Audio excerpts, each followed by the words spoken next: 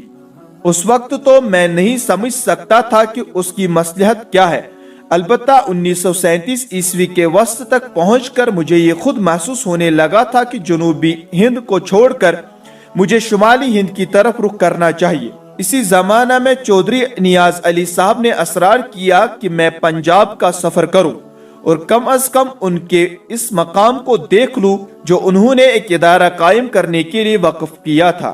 میں خود بھی ضرورت محسوس کر رہا تھا کہ شمالی ہند کا سفر کر کے کسی ایسی جگہ کا انتخاب کروں جہاں اپنے عزائم کے مطابق مجھے کام کرنے کا موقع ملے۔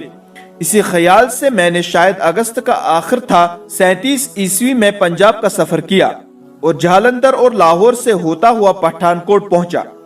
اسی سفر میں علامہ اقبال مرحوم سے تفصیلی گفتگو ہوئی اور انہوں نے مجھ سے فرمایا کہ چودھری نیاز علی صاحب نے جو جگہ وقف کی ہے میں اسی کا انتخاب کروں اور وہ ادارہ قائم کروں جس کا خاکہ میں نے چودھری صاحب کے نام اپنے خط میں لکھا تھا۔ سیارہ آپ کا شمالی ہند کو مرکز بنانے کا ارادہ کیوں ہوا؟ مولانا میں نے یہ محسوس کیا کہ جنوبی ہند میں کام کرنے کے مواقع روز بروز کم ہوتے جا رہے ہیں اور جہاں تک مسلمانوں کا تعلق ہے ان کے مستقبل کا فیصلہ بڑی حد تک شمالی ہند میں ہوگا۔ سیارہ آپ کی اور علامہ اقبال مرحوم کی جو تفصیلی گفتگو ہوئی اس میں کون سے مسائل زیادہ زیر بحث رہے؟ مولانا اس وقت جو گفتگو ہوئی وہ یہی تھی کہ مسلمانوں کے لیے کس نوعیت کے تعمیری کام کی ضرورت ہے۔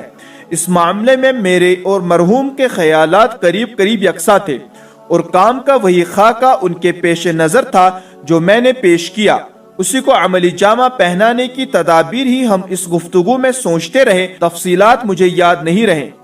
سیار کیا اس وقت یہ چیز پیش نظر تھی کہ ہندوستان میں ایک اسلامی تحریک چلائی جائے؟ مولانا اس وقت تحریک پیش نظر نہ تھی، اس وقت دو چیزیں پیش نظر تھی، ایک یہ کہ علمی حیثیت سے ان گوشوں کو پر کیا جائے جن کے خالی ہونے کی وجہ سے اسلامی نظام زندگی موجودہ زمانے کے لوگوں کو ناکافی اور ناقابل عمل نظر آ رہا ہے، دوسرے یہ کہ ایسے لوگ تیار کیے جائے جو مسلمانوں کی فکری اور عملی رہنمائی کرنے کے قابل ہوں۔ ایک خاص اور جامع اسلامی تحریک کا تخیل اس وقت واضح طور پر سامنے نہیں تھا۔ سیارہ علامہ اقبال اس وقت علمی میدان میں کون سے کاموں کو زیادہ اہمیت دیتے تھے؟ مولانا زیادہ تفصیل یاد نہیں، اسلامی قانون اور فلسفہ کی تدوین ان کے پیش نظر تھی، اس وقت جو بات ہوئی یہی تھی۔ سیارہ مولانا سنا ہے کہ علامہ اقبال رحمۃ اللہ علیہ ترجمان القرآن کا خاص طور پر مطالعہ کیا کرتے تھے۔ مولانا یہ مجھے بعد میں نذیر نیازی صاحب اور میاں شفیع صاحب سے معلوم ہوا کہ علامہ مرحوم ترجمان القرآن بڑے غور سے پڑھتے تھے اور الجہاد فی الاسلام پڑھوا کر سنی تھی اور بہت پسند کیا تھا۔ سیارہ اسلامی نقطۂ نظر سے اقبال رحمۃ اللہ علیہ کو کون سی چیز عظمت بخشتی ہے؟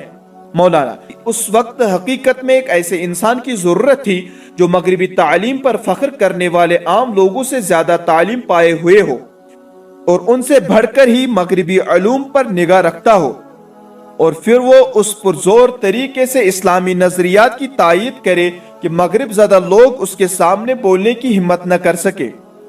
علامہ اقبال رحمۃ اللہ علیہ کا اصل کنٹریبیوشن یہ ہے کہ اس وقت جو مغربی علوم و فنون کا رعب تھا اور ایک عام تصور تھا کہ خالص اسلام اس زمانے میں نہیں چل سکتا، مغربی تہذیب سے کمپرومائز کرنا ضروری ہے اور اسلامی نظریات کو مغربی نظریات میں ڈھالا جائے، اس تصور کو اقبال نے توڑا۔ اس لحاظ سے اس وقت اسلامی تحریک کے لیے اقبال کی شخصیت اہم سہارا تھی۔ ضروری نہیں ہے کہ کوئی شخص ان کی تمام آراء سے اتفاق کرے، لیکن بحثیت مجموعی انہوں نے جو خدمت سر انجام دی وہ بہت اہم اور قابل قدر ہے۔ سیارہ مولانا اقبال رحمۃ اللہ علیہ کی عملی زندگی ان کے آئیڈیل کے مطابق نہ تھی۔ مولانا آپ ان کی خوبیوں کو ایگزامپل بنانے کی کوشش کریں اور ان کی عملی کمزوریوں سے صرف نظر۔ سیارہ مولانا بعض اوقات اقبال رحمۃ اللہ علیہ کے کئی نظریات الجھے ہوئے محسوس ہوتے ہیں۔ مولانا بھائی ایک شاعر کو غیر شاعر کی حیثیت سے دیکھنا